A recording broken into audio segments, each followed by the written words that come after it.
শ্রী যুধিষ্ঠির মহারাজ তিনি ভগবানকে জিজ্ঞাসা করলেন, আপনি কৃপা করে এই হরিবাসর শ্রী শ্রী একাদশী ব্রতের আর আবির্ভাব বর্ণনা করুন। হরিদাস বর্য ধর্মরাজ মহারাজ যুধিষ্ঠির জিজ্ঞাসিত হলেন, কার কাছে? শ্রী ভগবানের নিকটে। হে দেব, এই অতি পবিত্র পূর্ণ একাদশী তিথির যে আবির্ভাব মহিমা কথা আপনি কৃপা করে আমাকে বলুন। বলছেন, সত্যযুগে মূর নামক একজন দৈত্য বা অসুর ছিলেন মহা পরাক্রমশালী। পৃথিবী সৃষ্টির সাথে সাথে এই দেব এবং অসুর, রজ এবং তম, অজ্ঞান এবং বিশুদ্ধ জ্ঞান, পাপ এবং পূর্ণ, এটি সৃষ্টির প্রারম্ভ থেকে আছে। তো অসুরদের কাজ, দেব দৈত্য দানবদের কাজ হলো শুভ শক্তিকে পরাজিত করা, দেব শক্তিকে পরাজিত করা। যেমন আমাদের মধ্যে বিবেক আছে, চেতনা আছে, আবার অসৎ বুদ্ধি, রজগুণ তমগুণ আছে। আমরা যেমন কাম, ক্রোধ, লোভ, এই রজ এবং তম প্রকৃতি গুণের দ্বারা বশীভূত হয়ে পড়ি, পরাজিত হই বারবার। সত্য পরাজিত হয়, ন্যায় পরাজিত হয়, বিবেক পরাজিত হয় অসত্যের কাছে, অবিবেকের কাছে। শুদ্ধ সাত্ত্বিক পরাজিত হয় রজগুণ তমগুণের কাছে। তেমনি মূর নামক দৈত্যের কাছে দেবরাজ ইন্দ্রাদি দেবগণ বারবার পরাজিত হয়ে তারা লাঞ্ছিত আর স্বর্গ থেকে বিতাড়িত হতে লাগলো। এবং দেবগণ নিরুপায় হয়ে ভগবানের চরণে একান্ত প্রার্থনা করল, প্রভু এই দৈত্যের হাত থেকে আমাদেরকে রক্ষা করুন। আপনার চরণে শরণাপন্ন, আপনার চরণে প্রণতি, স্তুতি, আকুতি, আমাদেরকে রক্ষা করুন। ওং নমো দেবদেবশ, আপনি কৃপা করে হে দেব আমাদের উদ্ধার করুন। তো জগন্নাথ দেবদেবশ জনার্দন শ্রী ভগবান তিনি এই মূর নামক দৈত্যের সাথে আর যুদ্ধে রত হলেন বিনাশের জন্য। কিন্তু ভগবান ইচ্ছা করেই সেই মূর নামক দৈত্যের যুদ্ধ থেকে ভগবান পলায়ন করলেন। ভগবান পলায়ন করে, সর্বশক্তিমান তত্ত্ব, তিনি পিছিয়ে যাবেন কেন? এটা ভগবানের একটি কৌশল। অর্ধেক মানুষ ঘুমাচ্ছেন আপনারা, একাদশী মাথায় উঠবে, একাদশীর দিন নিদ্রা যাওয়া যাবে না, উপবাসের কষ্ট আছে, তো সবাই ঘুমাচ্ছেন। নিজেকে সামলান, সতর্ক করুন। তো ভগবান পলায়ন করলেন। আমি বিস্তারিত না বলে সংক্ষিপ্ত বলছি। ভগবান তিনি পলায়ন বৃত্তির দ্বারা এক স্থানে, নিরাপদ স্থানে বিশ্রাম নিয়েছিলেন। যোগ নিদ্রায় নিদ্রাভিভূত হয়ে পড়লেন। এটি ভগবানের লীলা, সর্বশক্তিমান তত্ত্ব। ভগবান পরাজিত হন না। তো নিদ্রিত ভগবানকে দেখে মূর নামক দৈত্য আস্ফলন করলেন। আমার বীর বিক্রমে ভগবান ভয়ে পলায়ন বৃত্তিতে আশ্রয় নিয়েছেন। তো তিনি সেই নিদ্রিত যোগনিদ্রাভিভূত ভগবানকে যখন হত্যায় উদ্যত হলেন, লক্ষ্য করুন, তখন ভগবানের সচ্চিদানন্দময় চিৎ শক্তির শ্রী অঙ্গ থেকে আর একটি অপূর্ব নারী মূর্তি আবির্ভূতা হলেন।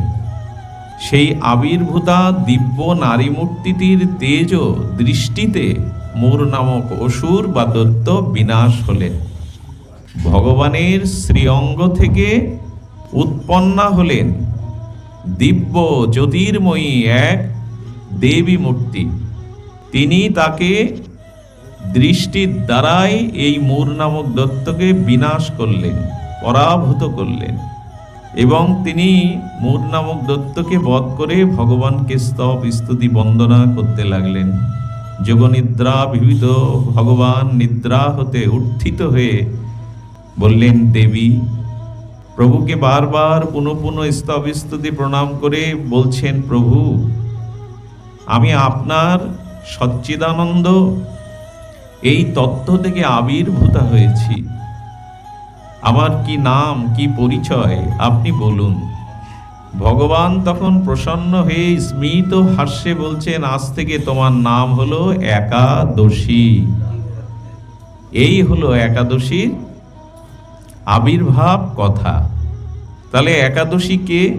না, ভগবানের চিন্ময় জ্যোতির্ময় দিব্য অংশই হলো, অর্থাৎ ভগবানের অভিন্ন অংশ শক্তি হলো একাদশী।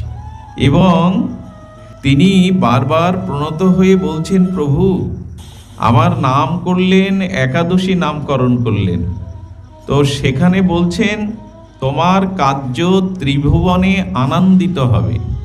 তুমি যে মূর নামক দৈত্যকে বিনাশ করে দেবতা আর মানবকে তুমি শান্তি দিয়েছ, স্থিতিশীলতা দিয়েছ, তাই তোমার দ্বারা জগৎ আনন্দিত।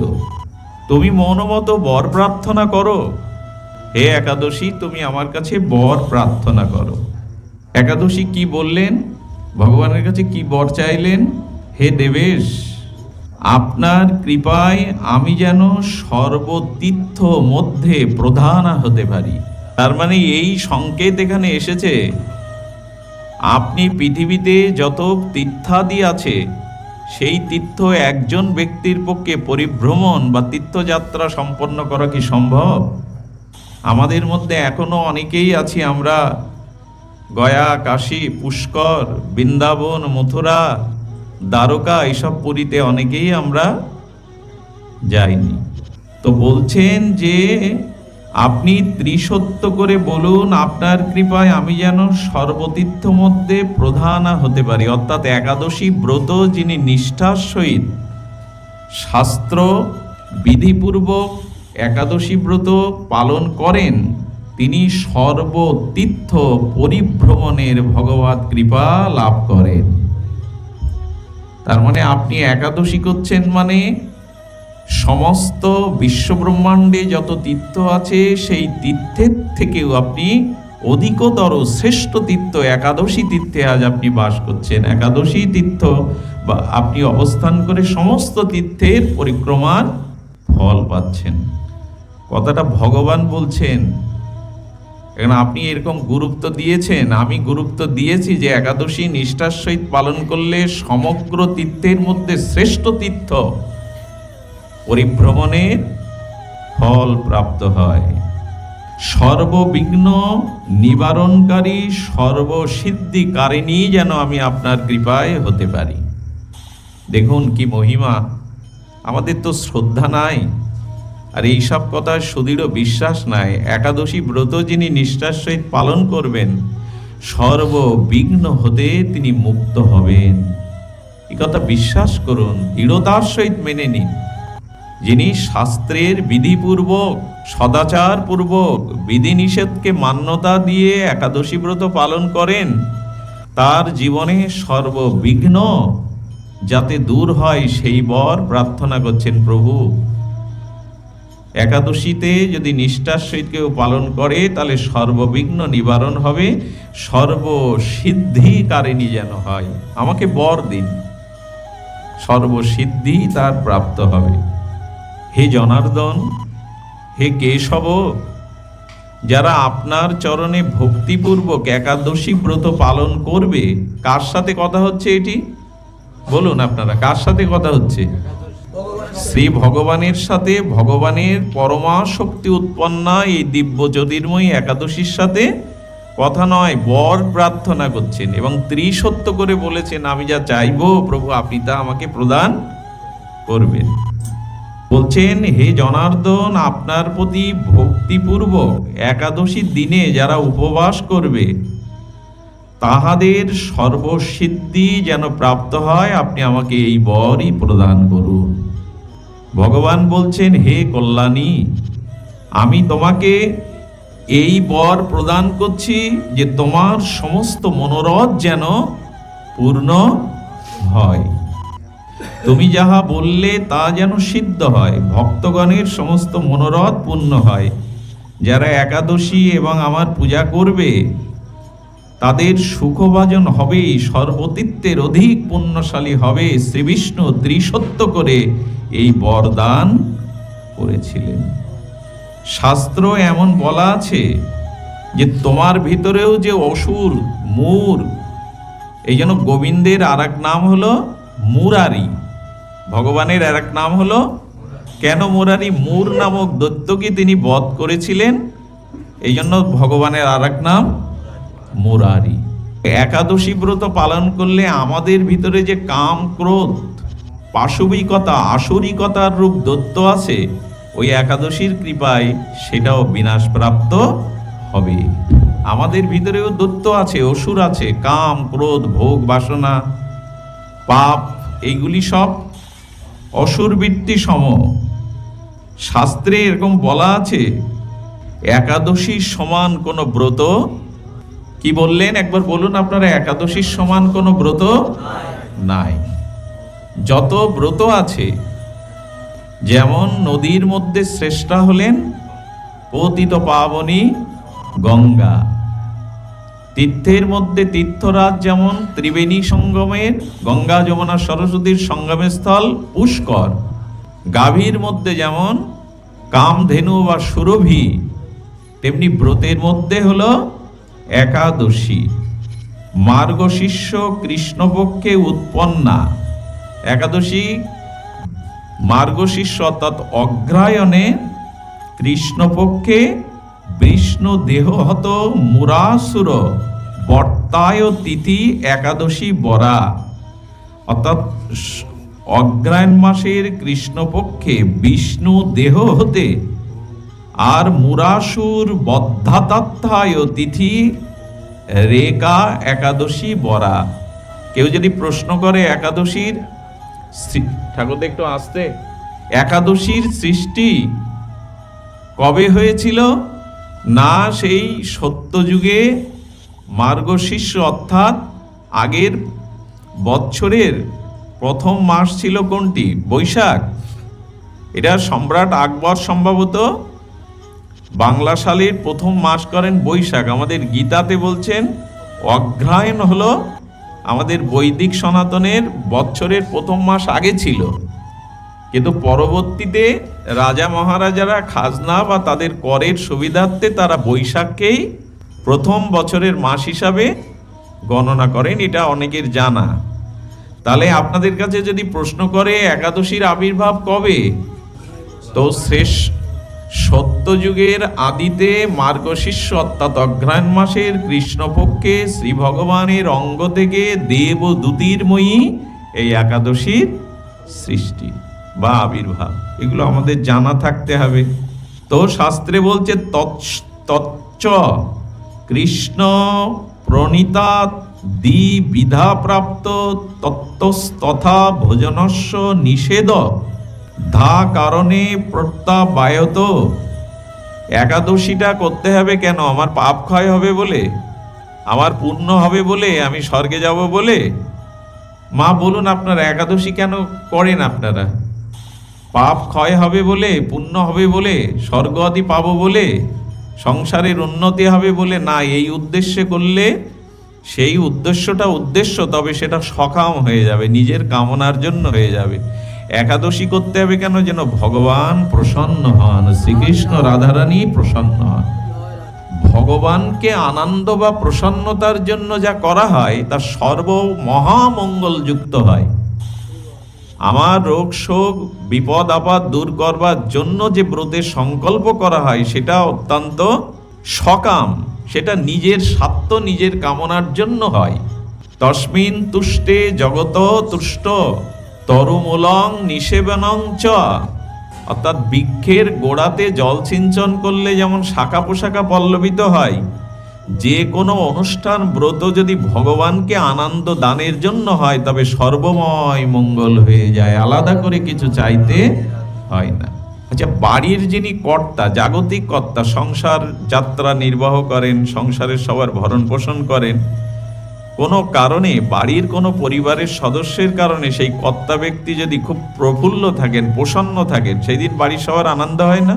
আজকে বাড়ির কর্তা ব্যক্তি খুব প্রসন্ন, হাসছেন, আনন্দ করছেন, আজ তার মনে আনন্দ ধরছে না, তাহলে বাড়ির সন্তান, স্ত্রী পুত্র অন্যদের আনন্দ হয় না? আর বাড়ির কর্তা ব্যক্তি যদি অপ্রসন্ন থাকে, মুখ ভার করে থাকে, তাহলে অন্যদের কি হয়? তেমন এই বিশ্বস্রষ্টা ভগবান হলেন মূল কারণ। তাকে আনন্দ সন্তুষ্টির জন্য যদি কিছু করা হয়, তাহলে ওই পাপ তাপ আনুষঙ্গিক সব আপনি পেয়ে যাবেন, কিন্তু উদ্দেশ্যতে হবে ভগবান। এই যে এখানে এসেছেন, হরিকথা শুনছেন, এটা কেউ যদি প্রশ্ন করে কেন শুনছেন, তো ভগবান আনন্দ পাবেন বলে। আমি হরিকথা শুনছি, ভগবান দেখছেন, তার গুণগাথা সাধু সঙ্গে শ্রবণ করছি, এতে ভগবান আনন্দ পাচ্ছেন, এই জন্য এসেছি, পাপ ক্ষয়ের জন্য না। এগুলো জেনে ব্রত করলে, এরকম মহৎ নিষ্কিঞ্চন উদ্দেশ্য থাকলে ভক্তি হয়, যে ভগবানকে শ্রীকৃষ্ণের প্রীতিবিধান করার শাস্ত্রের উদ্দেশ্য। এই হেতু একাদশী ব্রতের নিত্যতা। একাদশী ব্রতে কি করতে নাই? ভোজন করতে নাই। দেখুন, একাদশীতে যারা শরীরের অসুস্থতার দোহাই দিয়ে, বা আমাকে ওষুধ খেতে হয়, আমার এই রোগ, এই না হলে 3 বেলা আহার যদি না করলে, এইসব অজুহাত দেখান, শাস্ত্রে বলছেন যে আপনি যদি একাদশী ব্রত তে পঞ্চশস্য অন্নাদি ভোজন করেন, তাহলে যে পাপগুলো হয় সেগুলো তো শিহরিত হতে হয়। একাদশীতে যদি কেউ অন্ন ভোজন করেন বা একাদশী না করেন, তাহলে প্রথমত তার ব্রহ্মা হত্যা, স্ত্রী হত্যা, ভ্রূণ হত্যা পাপ প্রাপ্ত হন। কতগুলো ভয় ধরাবার না। যিনি ব্রত করবেন ভগবানকে প্রসন্নতার জন্য, সেই দিন তার শরীর, তার সকল কিছুর দায়িত্ব ভগবানের উপরে চলে যায়। নিষ্ঠা, প্রীতি, ভক্তির সহিত ব্রত করুন, দেখবেন যার জন্য ব্রত করছেন তিনি আপনার শরীরকে রক্ষা করবেন।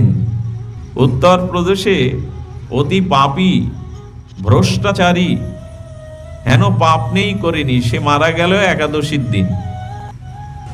এমন পাপী যে তাকে সমাধি দেওয়ার একটা বস্ত্র কেউ দিতে যাচ্ছে না। তার যে সমাধি দেবে মাটির নিচে, তো বস্ত্র দিতে যাচ্ছে না। একজন নির্জলা একাদশী করতেন, তিনি তার বস্ত্রের অর্ধেকটা কেটে ছিঁড়ে ওর সমাধির উপরে আচ্ছাদন দিলেন।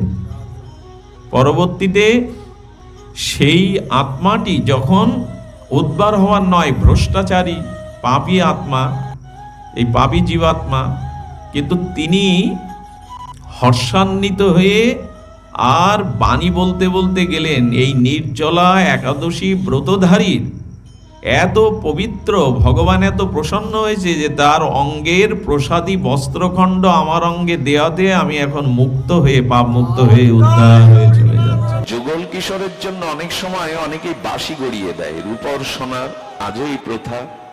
বিগ্রহ, সেবিত বিগ্রহ, অষ্টাবিগ্রহ দেখলে অনেকের অনেক কিছু দিতে ইচ্ছা করে। তো একটা বাঁশি, কেউ বাঁশি টানতো একটু মোটা সাইজের, কেউ বা পাতলা। একজন মোটা সাইজের একটা বাঁশুরি এনে হরিরাম ব্যাটজিকে বলছেন, এটা যদি আপনার যুগল সরকারকে দিতেন, অবশ্যই দেব। এখন হাতটা এত ছোট যুগল কিশোরের, ওই বাঁশিটার মধ্যে পরাতে গিয়ে বারবার বেঁধে যাচ্ছে। হাতের এই অংশটা, ছিদ্রটা অল্প। এখন ওই জোর করে করে, বারবার জোর করে করে ঠেলা দিয়ে পরিয়েছেন। যেই জোর করে পরাতে গেছেন, বিন্দু বিন্দু রক্তক্ষরিত হচ্ছে গোবিন্দের হাত থেকে। বিগ্রহকে কখনো মূর্তি বুদ্ধি করবেন না, প্রতিমা বুদ্ধি করবেন না, এই জিনিসটা খুব সতর্ক হন। ভগবানের বিগ্রহকে কখনো মত্ত বুদ্ধি, স্থূল বুদ্ধি করলে সব শেষ। রক্ত যখন ঝরে পড়ছে, ক্রন্দন করে উঠলেন, যুগল কিশোর আমার অপরাধ হয়ে গেছে, বাঁশিটা জোর করে তোমার শ্রীহস্তে পরাতে গিয়ে আঘাত করেছি, রক্ত ঝরছে। ওই দিনই তিনি প্রতিজ্ঞা করলেন, এর প্রায়শ্চিত্ত করব আমি। কাল সকাল থেকে আমি সারাদিন উপবাস থেকে পুরো বৃন্দাবন পরিক্রমা করব, মুখে কিছু দেব না, জলও পাবো না, এটাই আমার প্রায়শ্চিত্ত। আমি একটা কথা বলি, বিগ্রহ সেবাটা খুব সাক্ষাৎ চিন্ময় জ্ঞানে করবেন। আমরা অনেকেই আছি, মুকুট পরাতে গিয়ে হচ্ছে না তো জোর করে ঠেসে দেই। আপনার শিশু সন্তানের মাথায় কেউ জোর করে যদি হাত দিয়ে কেউ চাপ দেয়, সহ্য করতে পারবেন? ঠিক ভগবানের গায়ে আর নখটা না লাগে, আঙুলের চাপটা না। মা যশোদা মাঝে মাঝে গোপালকে ছোটবেলায় ধরতে গিয়ে ভয় পেয়ে ধরতেন না, কারণ মাখনে আঙুলটা দিলে যেমন হাতটা, মানে আঙুলটা বা অঙ্গুলির অগ্রভাগটা মাখনের মধ্যে এত কোমল দেবে যায়, কৃষ্ণকে ধরতে গেলে লাল হয়ে যেত অঙ্গ, আঙুলটা কৃষ্ণের গায়ের মধ্যে নরম চলে যেত। মা যশোদাও ভয় পেত মাঝে মাঝে। উনি জগৎকে দেখিয়ে দিলেন গোপালকে সেবা করতে গেলে এই অনুভাবে সেবা করতে হবে, মুখটাও যেন আঘাত না লাগে। আমরা তো জোর করে করে মুকুট, এই অনুভূতিটাই হলো সেবা। আপনি যদি তাকে কাঠ পাথর মূর্তি প্রতিমা ভাবেন তো প্রতিমা, আপনি যদি তাকে সাক্ষাৎ সচ্চিদানন্দ ভাবেন আপনার কাছে তিনি তাই। তোমরা আমাকে যে যা ভাবো আমি তার কাছে তাই। এই জন্য বিগ্রহ সেবাটা সতর্ক হয়ে করতে হয়। তো উনি কি করেছেন, ওইভাবে ছেলের ওপরে সিঙ্গার করেন, ভোরবেলা মঙ্গল আরতি দিয়ে সিঙ্গার করে সারা দিন জল না পেয়ে ব্রজ পরিক্রমা করেন আর অনুশোচনা করেন। যুগল কিশোর বড় ভুল হয়ে গেছে। চিন্তা করতে পারেন এদের কতটা প্রীতি ভগবানের উপরে। ভক্ত চরিত্র এই জন্য শুনতে হয়, এই হলো ভজনের দিগদর্শন, এই হলো ভজনের পথ। এভাবে না চললে কোটি জন্মেও ভগবানের কৃপা প্রেম ভক্তি অধরায় থেকে যাবে। তো পরের দিন উনি মঙ্গল আরতি করে যখন ওনার ছেলের উপরে সিঙ্গারের ভাত দিয়েছেন, পুত্রের উপরে, দেখছে বাঁশিটা ঠিক ঠিক বানিয়েছে। উনি উকি মেরে দেখছেন যে যুগল, শ্যাম, তোমার হাতে বাঁশি এখন সেট হলো কি করে? তো জোর করেও ঢোকানো যাচ্ছিল না। গোবিন্দ তখন কথা বলে উঠেছেন, বিগ্রহ, বাঁশি বড় না হতে, বাঁশি ছোট না হতে পারে, আমার হাত তো বড় হতে পারে তোমার ভক্তির কাছে। আরে বাঁশি হয়তো ছোট না হতে পারে, আমার অঙ্গুলিটা বড় হতে তো পারে। কেন এভাবে কষ্ট পাচ্ছ? কেন জল পাচ্ছ না? পরিক্রমা করছো, ফিরে এসো। এসব করার দরকার নেই, আমার কষ্ট হচ্ছে। এই হলো ভক্ত ভগবানের সম্পর্ক। তো এইভাবে হরিরাম ব্যাসজি তিনি তার ভজন জীবন শুরু করেছেন। তো বৃন্দাবনে কি হয়, শ্রীধাম বৃন্দাবনে এই যে ভক্ত চরিত্র বড় বিরল। এক সাধু বাবা যাচ্ছেন, যেতে গিয়ে কি ঘটেছে শুনুন, কি মর্মস্পর্শী ঘটনা। বর্ষনাতে বিনোদ বাবা যখন পরিক্রমায় যান, এই প্রাতঃস্মরণে বন্দনীয় চরণ, বর্ষনায় একটা নিয়ম হলো ছোট ছোট বাচ্চাগুলো রাধা মাধব সাজে। আপনি একবার যদি পরিক্রমায় যান, প্রতিদিন ওদের দেখা পাবেন, কেউ কেউ সেজে বসে থাকে। তো বাবা গিয়ে আমি দেখেছি নিজে চোখে, বাবা গিয়ে করেন কি, ওদের পায়ে প্রণাম করেন। ব্রজবাসী যারা, ব্রজে যারা ভজন করে, তারা রাধা কৃষ্ণ স্বরূপে যারা সাজে, পোশাকে মুকুটে, তাদের সাক্ষাৎ রাধা কৃষ্ণ জ্ঞান করেন, বন্দনা করেন, প্রণাম করেন। এটা ব্রজের রীতি। কারণ কম ভাগ্যে রাধা মাধব সাজাও যায় না। রাজা সবাই সাজতে পারে, অভিনয়ে অনেক রকম সাজা যায়, রাধা মাধব সাজা সবার পক্ষে ভাগ্য হয় না। তো আজও বৃন্দাবনে যারা ওই বালক বালিকারা ওইভাবে সাজে, আমি একবার রাধাকুণ্ডে রাসলীলা দেখেছিলাম। যারা এই রাসলীলা মানে মঞ্চে মঞ্চস্থ করেন, কি বলবো আপনাদের, ওই রাসলীলা সম্পন্ন হওয়ার পরে যখন যুগল বসেছে বৃন্দাবনের, আমাদের প্রত্যেকটি রাধাকুণ্ডের প্রাচীন মূর্তি, প্রাচীন মহাত্মা, এমনকি আমাদের বর্তমান যিনি আছেন আমাদের বাবাজি মহারাজ সহ, প্রাণকৃষ্ণ বাবাজি মহারাজ, উনি সহ সকলে আসরে উঠে গড় হয়ে প্রণাম করে তাদের অর্ঘ্য, তাদের প্রসাদ পাওয়াচ্ছেন। আমি বললাম, বারে এরা অভিনয় করছে। পাশে একজন গাটিবু বলছে, এখনো বসে আছেন বাবাজি মহারাজরা, গিয়ে দেখুন। আরে আপনি এখনো বসে আছেন, আপনার এই জ্ঞান নেই যে ওরা সাক্ষাৎ স্বরূপে রাধা মাধব মনে করছে। সেই দিন ওই শিক্ষাটা ব্রজে পেলাম, রাধা মাধবের স্বরূপ যারা সাজে তাদেরকে সাক্ষাৎ জ্ঞান করা উচিত। তো বসে আছে, এক বাবাজি যেতে যেতে গিয়ে প্রণাম করেছে, প্রণাম করে বলছেন, আশীর্বাদ করো হে যুগল সরকার, হে স্বরূপ, আশীর্বাদ করো। হঠাৎ বালকটা ওই সাধুর দিকে তাকিয়ে বলছেন, 4 দিন বাদেই তো তুমি জগৎ ছেড়ে চলে যাবে। যেই বলেছেন, উনি স্তম্ভিত হয়ে দাঁড়িয়ে, তার সাথীরা চলে যাচ্ছে, বলে বাবা চলুন পরিক্রমায়। উনি নড়ছেন না। আরে ওইটুকু শিশু কৃষ্ণ সেজেছে, সে মুখে বলেছে বলে আপনি মরবেন? বলে না গো, ওরা সাধারণ না, আমার যাওয়ার সময় হয়েছে, আমার আর ভজন হলো না, আমি এমনি করেই চলে যাব। দাঁড়িয়ে দাঁড়িয়ে কাঁদছেন। গিয়ে সবাই চলে গেছে, চরণে গিয়ে সেই স্বরূপ কৃষ্ণ যিনি সেজেছেন সেই বালকের কাছে গিয়ে বললেন, আমি চলে যাব, একটু ভজন করতে এসেছিলাম জগতে, ভজন করতে পারবো না। যখন বারবার কাঁদছে তখন হঠাৎ চোখ মেলেও বলছে, যাও, তোমাকে আর যেতে হবে না, থাকো কিছুদিন। এই যেই বলেছেন উনি পরমানন্দ পেয়ে সাক্ষাৎ ভগবান স্বরূপ মনে করেছেন, পরমানন্দ পেয়ে চলে গেলেন। আশ্চর্য হতে হয় কি জানেন, এর 4 দিন বাদে ওই যে বালক স্বরূপে কৃষ্ণ সেজেছিলেন, ওর বাড়িতে একটা বিবাহর ব্যবহারিক কারণে ওরা একটা গাড়িতে করে যেতে গিয়ে বর্ষণায় অ্যাক্সিডেন্ট হয় এবং ওই ছেলেটাই কেবল অ্যাক্সিডেন্টে মারা যায়। বাবাজি মহারাজ সারা দিন কেঁদেছিলেন। আমি জানি উনি স্বরূপে সাক্ষাৎ আমার মৃত্যুটাকে নিয়ে আমাকে করুণা করে গেলেন, আমার মৃত্যুটাকে উনি নিয়ে আমাকে করুণা করে গেলেন। এগুলো না, আমাদের আস্থাটা, বিশ্বাসটা ধীরে ধীরে শিথিল হয়ে যাচ্ছে। বৈষ্ণবকে দেখে যদি আপনার আনন্দ না হয়, বৈষ্ণবকে দেখে যদি দোষ অন্বেষণের চিন্তা মনে আসে, কোটি জন্মেও আপনি এই রাজ্যে কিছু পাবেন না। আরে আস্থা, বিশ্বাস এগুলি ফিরিয়ে আনুন। এই পথে, এই ভজন পথে বিশ্বাস ছাড়া, শ্রদ্ধা ছাড়া, আস্থা ছাড়া কিছুই পাবেন না। শুধুই যদি বিচার করতে থাকেন, একদিন ওই বিচারের মধ্যেই পড়ে যাবেন, পাওয়া যাবে না। এই জন্য স্বরূপে যারা ওখানে সাজে তাদেরও পরম কল্যাণ আদি হয়। তো আপনাদের সেই ঘটনা বলবো, হরিরাম ব্যাটজির সেই ঘটনা। দেখুন, আমি আগেই একটু সতর্ক করে নিই, একজন না সমুদ্রে স্নান করতে গেছেন। সমুদ্রে যখন স্নানে গেছেন, তো প্রথম সমুদ্রে যাওয়া লোকটি একটু ভীত, একটু সরল টাইপের গ্রাম্য লোক। তো সমুদ্রের ঢেউগুলো যখন সামনে আসে, সাহসী লোকের একটু ভয় হয় না, যদি ভাসিয়ে নিয়ে যায়। তো ঢেউ এক একটা আসছে, ও দেখে আর ওই স্নান বাদে ও ছুটে পালাচ্ছে। এইভাবে 2 ঘন্টা ওইভাবে ঢেউ আসছে, পালাচ্ছে। ওর উদ্দেশ্য এক সময় হয়তো ঢেউটা থামবে, আমি অপেক্ষা করি, তবে চান করে চলে যাব। পাশে এক মহাত্মা বলছে, কি গো, ঘন্টার পর ঘন্টা দাঁড়িয়ে একবার যাচ্ছ আবার পেঁচাচ্ছ? বলে, মহাশয়, ঢেউটা থামলেই মনে করেছি ও তো আমাকে ভাসিয়ে নিয়ে যাবে। এসে বললেন, আর চান তোমাকে করতে হবে না, জন্মে ঢেউ থামবে না, তোমাকেও আর ডুব দিতে হবে না।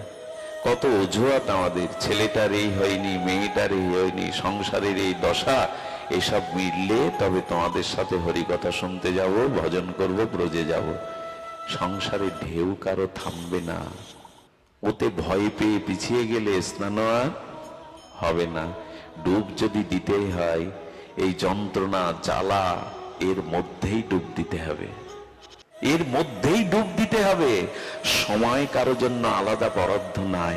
এই জন্য সংকল্প করুন। এই যে যারা সামনে বসেছে, যাদের মুখগুলো দেখি, আশ্চর্য। বিন বাজালে যেমন সাপগুলো গর্ত থেকে উঠে নাচতে থাকে, যারা একবার এই জাতীয় শ্রদ্ধা বিশ্বাসে সাধু সঙ্গ পেয়েছে, এদের আর বাড়ি ধরে রাখতে পারবেন না, এদের আর ধরে রাখতে পারবেন না। এরা জেনেছে সংসার সুখের হবে না, সংসারে অশান্তি কখনো কমবে না, কারণ আমাদের প্রারব্ধ কর্ম যা যা আছে তা ভুগতেই হবে। গত জন্মে যে কর্ম করে এসেছে, প্রারব্ধ লঙ্ঘন করতে পারবো না, কিন্তু নূতন যে সময়টা গোবিন্দ দিয়েছেন, ওটাও যেন ভজনে কাজে লাগায়। যা হয় হোক প্রারব্ধে, যা হয় হোক ভজনে অন্তত নূতন সময়টা নূতন ভাবে কাজে লাগায়। এই সিদ্ধান্তগুলো নিতে হবে। সংসার কোটি জন্ম সময় দিলেও পূর্ণ হবে না। এই তরঙ্গ, দুঃখ, যন্ত্রণা, অপমান, এই তরঙ্গ সংসারে থামিনি কখনো। এর মধ্যেই ডুব দিতে হবে। এর মধ্যেই যদি দিতে পারেন তবে হবে। হরিরাম ব্যাসজির কথা বলছিলাম, বড় অদ্ভুত। বৃন্দাবনে মাঝে মাঝে রাস, ওই যে ছোট ছোট বালক বালিকারা বা যারা নৃত্য কলায় বিশরত, এরা মাঝে মাঝে রাস উপস্থাপন করে। আর এটা যমুনা পুলি নিয়ে বংশী বটে, একবার এই জায়গাটা যাবেন। বংশী বটটা একটা নির্মল, ওখানে গেলে রাসের আবেশ আসে। তো যমুনা পুলিনে বংশী বটে রাস হচ্ছে। তখন কে কে আছে জানেন? সামনে বসেছে কে? হরিরাম ব্যাসজি তো গেছেন, আর হরিদাস স্বামীজি আছেন, বিদগ্ধ জনেরা আছেন, সিদ্ধ মহাত্মারা কয়েকজন সামনে বসে এই রাস মঞ্চস্থ দর্শন করছেন। হরিরাম ব্যাটজি তার মধ্যে গিয়ে বসেছেন। হরিরাম ব্যাটজি গিয়ে যখন বসেছেন, কি ঘটলো জানেন? রাস মঞ্চস্থ হচ্ছে, গোবিন্দের মুরলীর ধ্বনিরা, গোপীরা দেহ ধর্ম, কুল ধর্ম, বেদ ধর্ম পরিত্যাগ করে সেই আকর্ষণে শ্রী গোবিন্দের রাস মঞ্চে গিয়ে যখন যুগলের রাস নৃত্য শুরু হলো, গোবিন্দকে মাঝখানে রেখে যখন খুব দ্রুত গতিতে রাসমঞ্চ রাধারানী ঘুরতে লাগলো সখীদের নিয়ে, যখন নিত্যরত অবস্থায় ওই বালিকাটি ঘুরছে, তীব্র বেগে ঘুরছে, হরিদাস দাস ব্যাসজির দৃষ্টি রাধারানীর চরণের দিকে, যিনি রাধারানীর রাসলীলা করছেন না। এগুলো একটু স্মরণের বিষয়। মাঝে মাঝে বসে বসে হরিনাম করতে করতে রাধারানীর চরণ চিন্তাটা করবেন। এমন তার চরণে তার এই চিহ্নগুলো, এরকম জ্যোতি, রাধারানীর চরণ চিন্তা একবার যদি হৃদয়ে লেগে যায়, বর্ষির মতো আটকে যাবে, আরো ছাড়বে না। এই চিন্তাগুলো করতে উনি ধ্যান করছেন। ওই যে বালিকাটি রাধা স্বরূপে সাক্ষাৎ রাস নৃত্য করছে দ্রুত, হঠাৎ করে ওই রাধারানীর চরণের একটা নূপুরের দড়ি ছিঁড়ে নূপুরের দানাগুলো ছড়িয়ে গেছে, ওনার লক্ষ্য গেছে। আর সবাই আবেশে দেখছেন, উনি দ্রুত গতিতে চলে গেলেন, যে ওদের সাথে ওই দৌড়াচ্ছেন। উদ্দেশ্য কি জানেন? ওইগুলো দানাগুলো মানে এক জায়গায় দাঁড়াতে এলো, রসভঙ্গ হবে, উনি ওদের সাথে দৌড়িয়ে দানাগুলো করে নিলেন। সুতো পাবে কোথায়? কি করেছে জানেন? উনি ছিলেন দিব্য সাক্ষাৎ উপবিদধারী ব্রাহ্মণ। খবরদার, এ কথা শুনে আবার বিপরীত ব্যাখ্যা করবেন না। প্রেম রাজ্যে সব নিয়ম খাটে না, প্রেম রাজ্যের নিয়ম কিছু আলাদা। উনি উপনয়নটা টেনে ছিঁড়ে ফেললেন। উপনয়ন ছেড়ে ব্রাহ্মণ, উপনয়ন যদি ছিঁড়ে যায়, ছেড়ে না ছিঁড়ে যায়, তবে তাকে প্রায়শ্চিত্ত করতে হয়। তাকে সারাটা দিন ধরে দাঁড়িয়ে জল অন্নবিহীন প্রায়শ্চিত্ত করতে হয়। ব্রাহ্মণের উপবিদ যদি ছিঁড়ে যায়, এটা তার কাছে অভিশাপের মতো। আর যদি কেউ ছেড়ে ইচ্ছা করে, তার নরক গতি ছাড়া কিছু না। কিন্তু হরিনাম ব্যাটজি ছিঁড়ে ওই নিত্যের মধ্যে দ্রুত বেগে ওগুলো গেঁথে নিলেন। তার উপনয়নের সুতাতে গেঁথে নিয়ে ওর মধ্যেই রাধারানী যখন একটু দাঁড়িয়েছেন, নুপুরটা আবার পরিয়ে দিলেন। এটা যাত্রার পক্ষে সম্ভব না। উনি যখন করলেন এটা যখন উনি ওইভাবে পরিয়ে দিলেন, তো হরিরাম ব্যাটজির এই দৃশ্যটা হরিদাস দাসজি দেখে ফেলেছেন। দেখে ফেলার সাথে সাথে রাত যখন স্থিমিত হলো, সঙ্গে সঙ্গে ব্রাহ্মণ কুল উঠে বললেন, হরিদাস ব্যাটজি, এটা কি করলেন? বেদের মন্ত্র ওঙ্কার প্রণব থাকে এক একটা উপবিতের সাথে, আপনি ওঙ্কারকে একটা বালিকা রাধা সেজে রাস করছে তার চরণে উপবিত ছিঁড়ে দিয়ে দিলেন। এ অভিশাপ বহন করতে পারবেন তো? এ দায় নিতে পারবেন তো? কথাগুলি যারা শুনছেন, এখানে ব্রাহ্মণ আছেন, ভুল বুঝবেন না, কিছু আলাদা। উপনয়ন যদি আপনি থেকে খসে পড়ে, আমি আগেই বলেছি, প্রায়শ্চিত্ত করতে হয়, হোমযজ্ঞ করতে হয়, উপবাস থাকতে হয়, এবং এর দ্বারা ব্রাহ্মণের অনিষ্ট সাধন হয়। এই জন্য উপনয়নকে ব্রাহ্মণরা, উপনয়ন ব্যতীত তারা গায়ত্রী মন্ত্র উচ্চারণ করতে পারবে না, পারা সম্ভব নয়, অর্চনা করতে পারবেন। এই জন্য প্রাণের থেকে প্রিয় ব্রাহ্মণের এই উপনয়ন। সেটা ছিঁড়ে যখন পরিয়ে দিলেন, ব্রাহ্মণরা যখন এর ব্যাখ্যা চাইল, কি বলল জানেন? আহা, হরিরাম ব্যাটজি বললেন, আমি ব্রাহ্মণ ছিলাম, ব্রাহ্মণের অভিমানও ছিল। যেদিন কৃপা করে ব্রজে এলাম, সেদিন আর ব্রাহ্মণের অভিমান মনে রাখিনি। শুনুন, আমার পেছনে 5 গাড়ি করে শাস্ত্র আসতো, কারণ আমি পণ্ডিত ছিলাম। পরাস্ত করে আমি হাজার হাজার প্রশংসা, দিগ্বিজয় পণ্ডিতের প্রশংসা পেয়েছিলাম। আমি মেওডার রাজার রাজ পণ্ডিত ছিলাম। ব্রজে যখন এলাম, ব্রজে ধুলি যখন মাগলাম, সেই দিন থেকে গ্রন্থগুলো মন্দিরে বিসর্জন দিয়ে দিলাম, আর নয়। আমার হাজার প্রশংসাপত্র যমুনার জলে ভাসিয়ে দিয়ে বললাম, পাণ্ডিত্য চাই না, প্রেম ভক্তি চাই। আমার ভিতরে অভিমান ছিল, মাস্টার আমি রাজপণ্ডিত, আমি বিদ্বান, আমি বড় পণ্ডিত, দিগ্বিজয়ী পণ্ডিত। প্রশংসাপত্র সব যমুনার জলে দিয়েছিলাম, কিন্তু একটা বাধা ছিল এই উপবিদটাই। আমি এখনো দ্বিজ শ্রেষ্ঠ।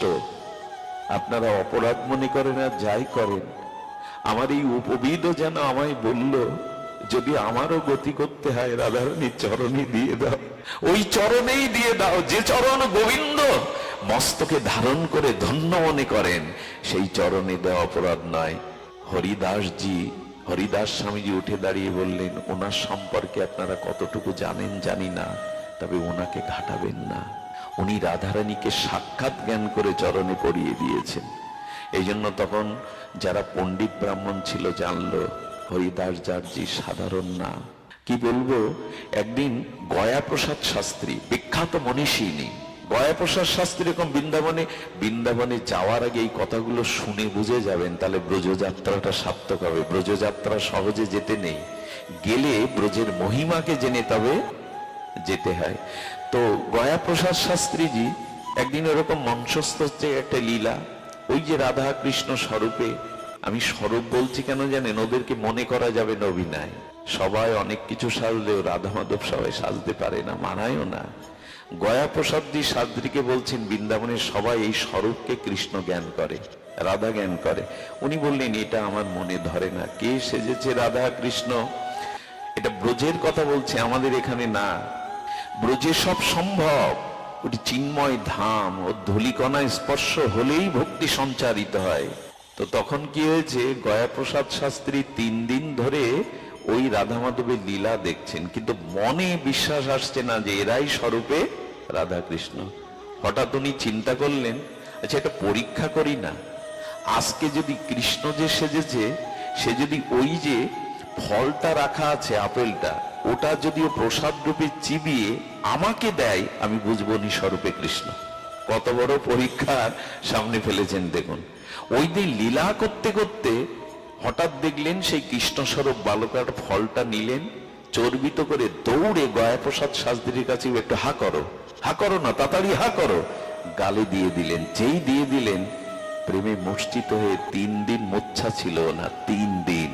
এরপর থেকে কেঁদে কেঁদে বলেছিলেন, বিশ্বাস আসেনি আমার, বড় ভুল করেছি। এই জন্য সাধু গুরু বৈষ্ণব এর প্রতি আমার চরিত্রে দোষ থাকতে পারে, আমার অনেক স্খলিত চরিত্র থাকতে পারে, কিন্তু আপনার বিশ্বাস যদি থাকে আমি সাধু, ওই বিশ্বাস শ্রদ্ধায় আপনি তরে যাবেন, আমি না চড়ে যেতে পারলেও। বিশ্বাস এমন জিনিস, শ্রদ্ধা এমন জিনিস। আজকাল দোষ দেখতে দেখতে আমাদের, কারণ অপরের দোষ দেখলে না, ওটা আগে ভেতরে এসে বাধা বাঁধে। প্রতিটা মানুষ এখন তার্কিক হয়ে গেছে, সহজে ভগবত বিষয়ক কোনো বিশ্বাস নিতে পারে না। অন্তত আস্থা ফিরিয়ে আনুন, নিজের কল্যাণ তো করতে হবে। এই জন্য ভক্ত দোষ অন্বেষণ করতে নাই। দেখুন, তারাই মহান যারা ভক্তের দোষ না দেখে দোষটাকে গুণ করে দেখে। আর এক রাজা চাতুর্মাস্য 1 মাসে নিয়ম সেবা ব্রত যেতেন এক রাজার কাছে, এটা উপনিষদের চরিত্রে আছে। তো সেই রাজা রানী শ্রী গুরুদেবকে সাক্ষাৎ ভগবান জ্ঞানের সেবা করতেন। তো সেই সেবা করতে করতে 15 দিন সেবা করছে, আর গুরুদেবকে রাজা রানী নিজে হাতে চরণ জল করেন, স্নান করান, তার সেবা ধর্ম পালন করেন। একদিন রানীমার শরীর খারাপ হয়েছে, ঋতুমতী হয়েছে। তো তার যুবতী দাসীকে সাজিয়েছেন, সাজিয়ে বলছেন, যা গুরুদেবের প্রসাদটা দিয়ে আয়। কিন্তু এই গুরুদেবের মনে এই দাসী রূপ যৌবন দেখে তার বিকৃতি এসে গেল মনে। এক কাজ করো, তুমি আমার পাশে বসো, আমি তোমাকে স্ত্রীর মর্যাদা দেব। উনি হাত জোড় করে কাঁদছেন, আপনি মহাত্মা, আপনি ভগবান, আমার রাজা এবং রানী আপনাকে ভগবান স্বরূপে জ্ঞান করে বলে, এই জন্য তো বলছি তারাও আমার পাশে তোমায় দেখলে গুরু মায়ের সম্মান দেবে। উনি সিঁদুর অঙ্কিত করে দিলেন, বললেন, আমি আজ থেকে তোমাকে স্ত্রীর মর্যাদা দিলাম, পাশে বসো। রানীমার ঋতু পর্ব শেষ হলে রাজা রানী একসাথে গিয়ে দেখছে ওনার শয্যায় ওনারই দাসী। যখন রানীমা মুখ ফিরিয়ে চলে যাবে, রাজা হাত ধরে বললেন, ভুল করছো, ও আর আজ থেকে তোমার দাসী নয়, আজ থেকে উনি গুরু মা। এটা ভাবা যায়? ভাবতে পারবো আমরা? কিন্তু এই ভাবনাটা মানুষকে কোথায় নিয়ে যায়? শ্রদ্ধাটা গুরু মা রূপে বাকি কটা দিন সেবা করে গুরু মাকে আর গুরুকে রথে করে রাজা নিজে আশ্রমে দিতে যাচ্ছেন। জঙ্গলের মাঝখানে বিধাতার কি ইচ্ছা, গুরুদেবের ক্ষুধা পেয়েছে। রাজবাড়িতে খেলে তো খাবার না পেলে ক্ষুধা লাগবেই। বললে একটু ফলের ব্যবস্থা করো জঙ্গলে। ফল একটা ঋষির আশ্রমের থেকে নিয়ে আসলেন। মনে হলো আমি যে অপকর্ম করেছি, ও যদি বিষ ফল খাই আমাকে মেরে দেয়, বাড়ি তো মারতে পারলো না, সংশয় তো থেকেই যায়। অপরাধ, দেখবেন মানুষ যখন অপরাধ করে তখন তার দুর্বলতাটা সবখানে প্রকাশ পায়। কেমন জানেন, আমি যদি আজকে কোনো অপরাধ করে থাকি আর ওইখানে দাঁড়িয়ে থাকি, দুজন লোক যদি তাদের কথাবার্তা আমার সামনে বলতে থাকে, আমার মনে হবে ওরা আমাকে নিয়ে আলোচনা করছে। অপরাধী চিত্ত কখনো প্রশান্তি পায় না। এই জন্য মানুষকে অপরাধ থেকে দূরে থাকতে, দুজন কথা বলছে তাদের কথা মনে হচ্ছে ওরা আমাকে নিয়েই আলোচনা করছে। ঘুম হবে না ভালো, আপনার মনে শান্তিও পাবেন না। এই জন্য অপরাধ বোধ থেকে ভক্তকে দূরে থাকতে বলা হয়। যদি হয়েও যায় তার জন্য অনুশোচনা করতে হয়, ক্ষমা প্রার্থনা করতে হয়, দোষকে স্বীকার করতে হয়। তো রাজা তখন বলছেন এই বিষ ফল খেয়ে নিশ্চয় মারবে, ফলের নাম কি জেনে এসো। ঋষির কাছে গেলে ত্রিকালজ্ঞ ঋষি বললেন, গুরুদেবকে বলো ফলটা চিপতে, ফলটা দুভাগ করলে ওর মধ্যে লেখা আছে ফলের নাম। ফলটা যখন গুরুদেব আগলা করলেন তখন দেখছে মাঝখানে লেখা রয়েছে কর্মফল। আর ওই ফলের দুই পাশে দুটো দৃশ্য দেখতে পেলেন পদ্মার মতো। এক দৃশ্যে রাজা রানী বৈকুণ্ঠে চলেছেন ভগবানের পুষ্পরথে, আর এক রথে গুরু আর গুরুমা নরকগামী হচ্ছেন আর এক রথে। চমকে উঠে উনি মাটিতে পড়ে রাজার কাছে ক্ষমা প্রার্থনা করতে লাগলেন। আমার বলবার উদ্দেশ্য কি, আমি যদি আমার শ্রদ্ধা না রাখতে পারি, এই আসনে বসে এই বক্তব্যে আমার পতন হবে, কিন্তু আপনার শ্রদ্ধা যদি আমার প্রতি দৃঢ় থাকে আপনি তরে যাবেন। শ্রদ্ধার এমন মহিমা, আপনি তরে যাবেন। এই জন্য সহসে বিশ্বাস হারাবেন না কারো প্রতি, সুযোগ দিন। আমাদের সমালোচনা ছাড়া, আমরা দোষ দেখা ছাড়া অন্য কিছু শিখিনি, তা আমাদের মধ্যে আসবেটা কি? তো এই জন্য সব সময় আমাদের এই চিন্তা করতে হবে। উনি গয়াপ্রসাদ শাস্ত্রী মনে করতেন এরা লীলা অভিনয় করছে, এরা হবে কি করে। সেই দিন থেকে উনি যখনই ব্রজে আসতেন, যাকে দেখতেন তাকে ভগবৎ স্বরূপ মনে করে প্রণাম করতেন। যাকে দেখতেন ছোট বড়, বলে এই ব্রজের সবই ভগবৎ প্রকাশ। ব্রহ্মারও মাথায় তাক লেগে গিয়েছিল, ব্রহ্মারও মাথা ঘুরে গিয়েছিল। ব্রহ্মা যখন গোবৎস হরণ করে 1 বছর পরে আসছে, দেখে গোবিন্দের হাতের লাঠিটা, পাশুনিটাও নারায়ণ। ভগবান মানে গোরাকাল হতে গেলে, গাভী রাখতে গেলে একটা পাশুনি হাতে নিতে নাই না। ব্রহ্মা দেখছেন রাখালদের হাতের লাঠিটাও নারায়ণ চতুর্ভুজ। আরে আমি বুঝতে পারিনি বৃন্দাবনের মহিমা। বৃন্দাবনে যতবারেন হোটেলে উঠবেন না, হোটেল বা বাইরের খাবার খাবেন না। বৃন্দাবনে গেলে 5টা জিনিসের স্মরণ নেবেন, তাহলে রাধারানীর কৃপা হবে। প্রথমে জুতো পায়ে দিয়ে ব্রজ পরিদর্শন। ওই ধুলিতে গোবিন্দ কখনো, রাধারানীও কখনো পাদুকা পায়ে দেননি। বৈকুণ্ঠের নারায়ণের পাদুকা আছে, দ্বারকায় আছে ভগবান শ্রীকৃষ্ণের স্বর্ণ পাদুকা, মথুরায় আছে, বৃন্দাবনে দেননি। সেই ধুলিতে আমি আমার পা আমি চলতে পারি না, এসব কথা হলো। এক বাবা না পরিক্রমা করতে করতে পাথরে হোঁচট লেগে 1 খণ্ড কেটে গিয়ে রক্ত বেরোচ্ছে। ওষুধ পাবে কোথায়? বলে বাবা আরে ওষুধ তো এখানেই আছে। ধুলিকণাগুলো দিয়ে দিল, ম্যাজিকের মতো রক্ত ব্যথা বন্ধ হয়ে গেল। আজও হয়, আজও হয়। তো এই জন্য ব্রজে যেতে গেলে প্রথমে ধুলির কাছে অঙ্গ মিশিয়ে প্রার্থনা করুন, তুমি ধুলি নও। রাধারানীর চরণ, রাধা গোবিন্দের চরণ, এতে মেশানো আছে গোপীদের প্রেম বিরহ অশ্রু মিশানো আছে। ধুলিকে প্রথমে মাখবেন। প্রথমে গিয়ে যমুনার একটু জল পান করে বলবেন, হে কালিন্দী, কৃষ্ণ ভক্তি তুমি দিতে পারো, তুমি চরণামৃত, তোমাতে গোবিন্দ লীলা করেছেন, সন্তরণ করেছেন, দিতে পারো। তৃতীয়ত বৃক্ষকে জড়িয়ে ধরে কাঁদবেন আর বলবেন, তোমরা পারো, লীলাকে দেখিয়ে দিতে, লীলা স্মরণ করিয়ে দিতে, কৃপা করো। চতুর্থ, গোপেশ্বর মহাদেবের কাছে শরণ নিয়ে তবে ব্রজ দেখতে হবে। যদি মহাদেবের চরণে শরণ না নিয়ে ব্রজ দর্শন করেন, কাজ হবে না। আর বাকি থাকলো কি? ব্রজের ধুলি আর ব্রজবাসীদের সম্মান করতে হবে। টাকা বেশি নিয়ে নিল, বড় কথা বললো, দেখ বৃন্দাবনে এখন ব্যবসা হয়ে গেছে, খবরদার। 2-4 দিনের জন্য আছেন, এত হিসাব কেন? হ্যাঁ, ব্রজবাসীরা গাড়ি ভাড়া বেশি নিয়ে নিল, একটুখানি দেখিয়ে বললে এত টাকা দাও, এই গেলেন তো গেলেন। ব্রজবাসীরা কৃষ্ণকে কাঁদে উঠেছেন, এটো ফল খাইয়েছেন। গোবিন্দ বললেন, ব্রজবাসী আমার প্রাণ। যে ব্রজবাসুদের ত্রুটি দেখে, ভুল দেখে, সে আমার কৃপা এই জন্য ব্রজে যখন যান, কষ্ট হলে কিছু কাপড় অর্থ নিয়ে ব্রজবাসীদের দান করে আসবেন, তাতে গোবিন্দ রাধারানী প্রসন্ন হবে। এই পাঁচটা জিনিসে শ্রদ্ধা না হলে, এই জন্য একটা অনুরোধ করি, যদি কখনো বৃন্দাবন যাত্রায় যেতে হয়, শুদ্ধ ভক্তের সাথে যাবেন।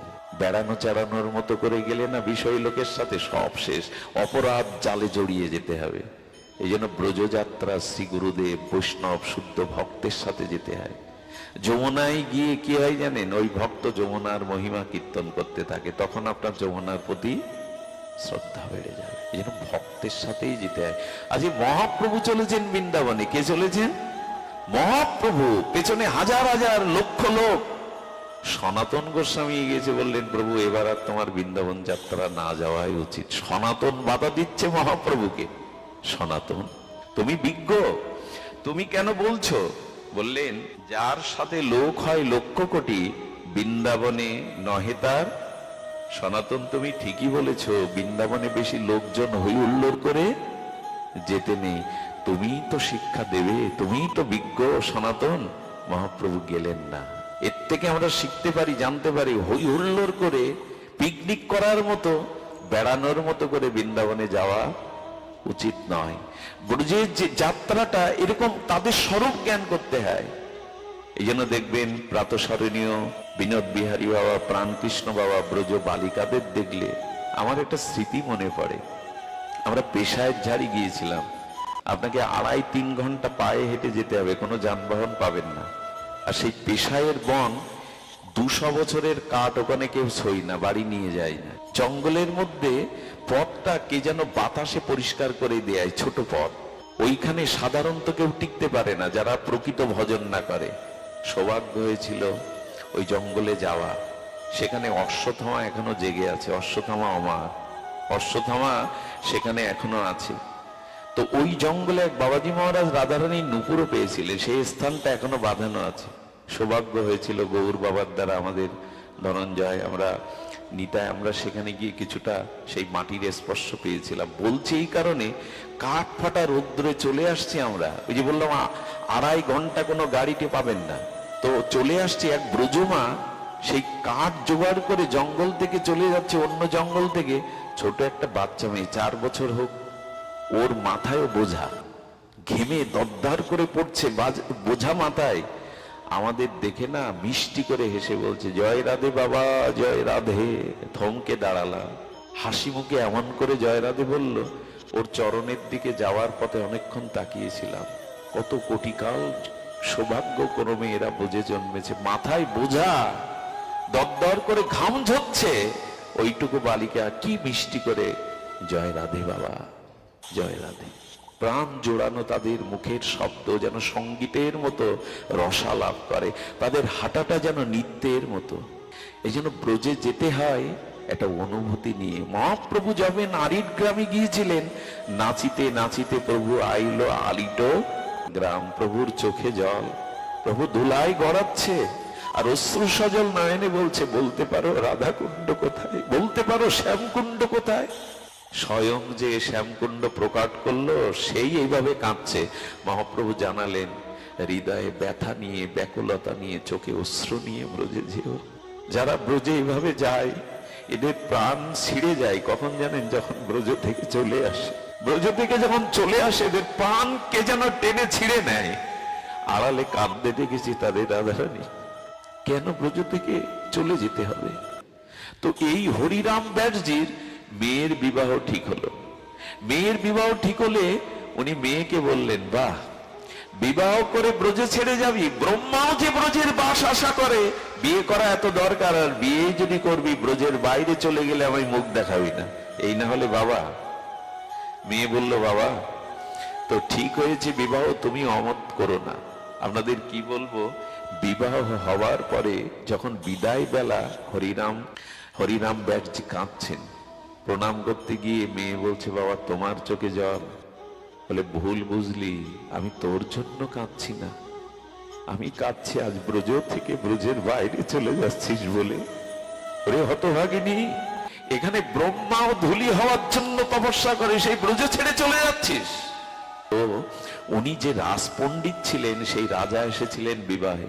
মেঘতানা কোথায়, ওরঝার রাজা, ওরঝার রাজা এই দৃশ্য দেখে ওনার গুরুদেবকে কাঁদতে দেখে হরিনাম জামাইকে বললেন, জামাইয়ের বাবাকে বললেন, আমি কিছু জায়গা দান করছি, এখানে বাড়ি করে দিচ্ছি, সমস্ত ভার আমাদের, আপনি ব্রজ ছেড়ে যাবেন না, উনি কষ্ট পাচ্ছেন। শেষে ঘর জামাই হয়ে থেকে গেল। এদের ব্রজনিষ্ঠা দেখেছেন? মেয়েকেও বলে হতভাগিনী কেউ ব্রজ ছেড়ে চলে যায়। ঠাকুর মশাই এই জন্য প্রাণের আবেদন লিখে লিখেছেন, কবে হবে রাধা কুণ্ডে বাস। একটা নিবেদন করি, ব্রজবাস না হলে যুগল ভজন প্রেম ভক্তি হবে না। তো আমরা তো হতভাগা বিষয়ী, আমাদের কি হবে? রূপ গোস্বামী বললেন, অন্তত প্রতিদিন মনে মনে ব্রজে বাস করো। বিকালবেলা যখন মালা নিয়ে বসবেন, দেখবেন আপনি রাধাকুণ্ডের তীরে বসে আছেন। রাধাকুণ্ডের তীরে যেভাবে সাধুরা আসে দেখতে পাচ্ছেন, এভাবে মনে মনেও যদি ব্রজবাস করেন, রাধারানী একদিন টেনে নিয়ে নেবে। মনে মনেও ব্রজবাস করতে যদি অলসতা থাকে, আমরা আর পাবো না। তাই থেকে গেলেন। একদিন হঠাৎ ওনার তিন ছেলে দেখছে মাল পোয়া আর ভালো ভালো রান্না করছে, ওনার স্ত্রী ওনার মেয়ে চারিদিকে। উনি আনন্দে বলছেন, আজ বোধহয় 56 ব্যঞ্জন হবে যুগল সরকারে, আজ বোধহয় আমার যুগল সরকারের সেবা হবে। স্ত্রীকে বলছে, এত আয়োজন, আমার যুগল সরকারের সেবা? বলে, না না, বেআই বেয়ান আসছে। উনি মুখটা শুকনো করে ফিরিয়ে গেলেন। বাহ, আমি ভাবলাম আমার যুগল সরকারের জন্য।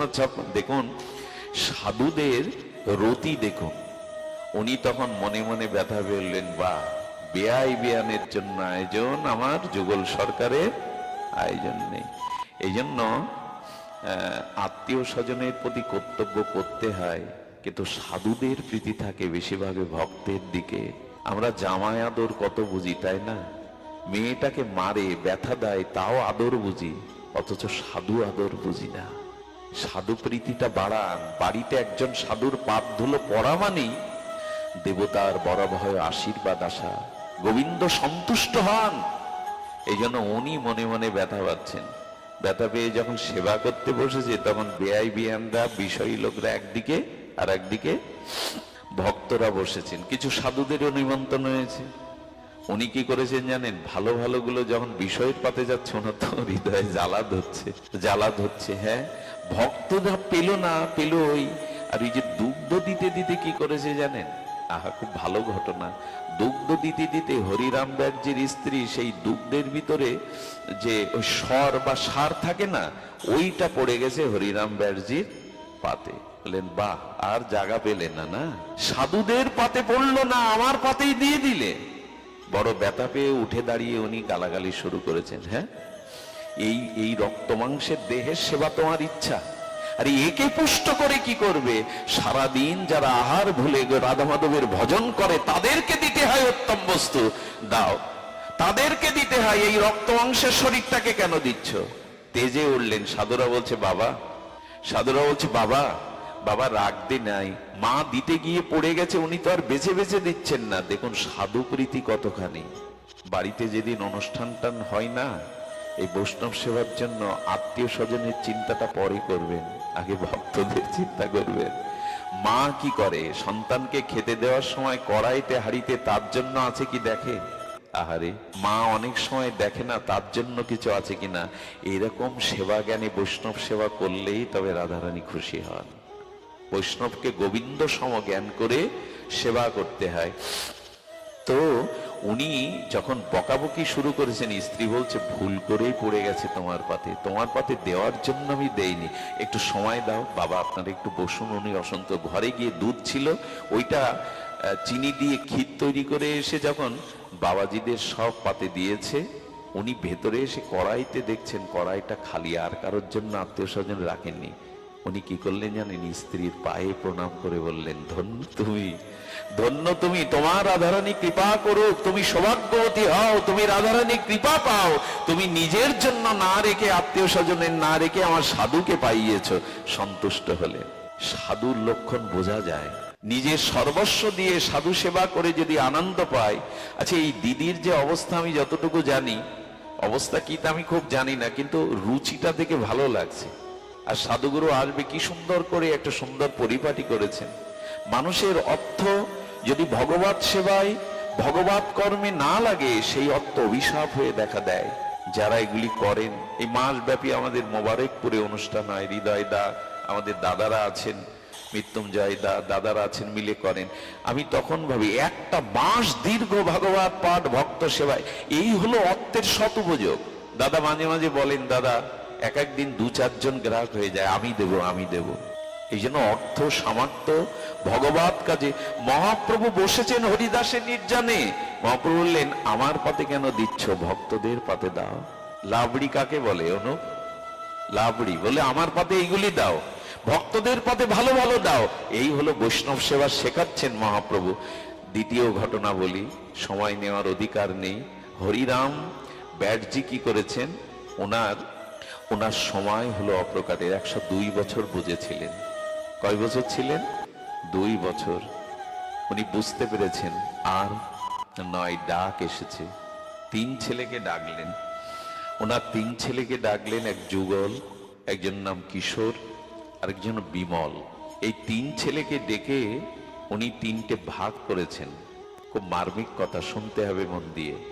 তো 3টে ভাগ করেছেন। ওনার বিষয় ঐশ্বর্য অনেক ছিল ব্রজে, তো বিষয় ঐশ্বর্যটা একদিকে, যুগল একদিকে, আর নিজের জপের মালা, নিজের ভজন একদিকে। 3 ছেলেকে বলছেন কে কি বেছে নাও নাও। বুঝতে পেরেছেন ভাগটা? ওনার যে জপের মালা, তিলক এবং যে ভজন করতেন সেই ভজনের পাত্র, এটা একদিকে, বিষয় একদিকে, আর যুগল একদিকে। বড় ছেলের অধিকার, উনি বিষয় নিয়ে নিলেন, সম্পত্তি যা কিছু নিয়ে নিলেন। মেজ ছেলে যুগল নিয়ে নিলেন। আর শেষে যে এই সরল, তার নামও যুগল, সেই যুগল কিশোর বললেন বাবা তোমার এই জপের ভজনের মালিকা আর তোমার তিলক আমায় দাও। ছোট ছেলের দিকে তাকিয়ে বলছেন তোকে যদি প্রথমে নেওয়ার অধিকার দেয়া হতো তুই কি এটা নিতিস? বলে অবশ্যই বাবা, অবশ্যই আমি তোমার এই ভজনের মালিকা, এই ভজন নিতাম। বলে কেন নিতিস? বলে বাবা আমি ভজন পেলেই না রাধা মাধব পাবো, আমি ভজন পেলেই না কৃপা পাবো। গোবিন্দ পেলে ভজন পাবো কিনা জানি না, কিন্তু ভজন পেলে ভগবানকে পাবো। এটা আমার কাছে সর্বোত্তম সম্পত্তি। কিছু মনে করবেন না, জীবনে যদি মানুষের ভালোবাসাও চান, এই জগতে যদি শান্তিতেও থাকতে চান, আমার মনে হয় ভক্তি বেছে নেওয়া উচিত, ভজন বেছে নেওয়া উচিত। আমার মতো বিষয়ী মানুষকে এত ভালোবাসা আপনারা কেন দিবেন? আমাকে দেখে আদৌ না। বিল্লমঙ্গল তোমাকে যতটুকু ভালোবাসি তার কারণ হলো তোমার মুখ দিয়ে গোবিন্দ কথা বেরোই বলে। এই জগতেও যদি কেউ শান্তি চায়, ভালোবাসা সম্মান চায়, তাকে ভজন করা উচিত। জগতে খ্যাতি হয় কার? জগৎ কাকে পূজা করে, কাকে ভালোবাসে? যিনি ভগবানকে ভালোবাসেন। গোবিন্দ বলছেন আমি আমার সম্মানের কথা প্রচার করি না, আমি চিরকাল আমার ভক্তের মহিমায় প্রচার করি। যে আমার হয় আমি তার মহিমা প্রচার করি। এই জন্য জীবনে ভক্ত খাতায় নাম লেখান, ভজনটাকে গ্রহণ করুন। ছোট ছেলেকে এত সন্তুষ্ট হলেন, হরিরাম ব্যাসজি বললেন বাবা এটুকু বুঝেছিস জীবনে যে ভজনই সব? বলে বাবা এই মালা, এই তিলক, তোমার এই ভজন পাত্র ঝোলা, এগুলি আমার কাছে সবই। এত সন্তুষ্ট হলেন উনি নিধুবনে চলে গেলেন। গিয়ে হরিদাস স্বামীজিকে বললেন আমার এই ছোট পুত্রটাকে আপনার চরণে নিন। যখন বললেন উনি এক বুক তাকিয়ে বললেন যমুনাতে স্নান করে এসো।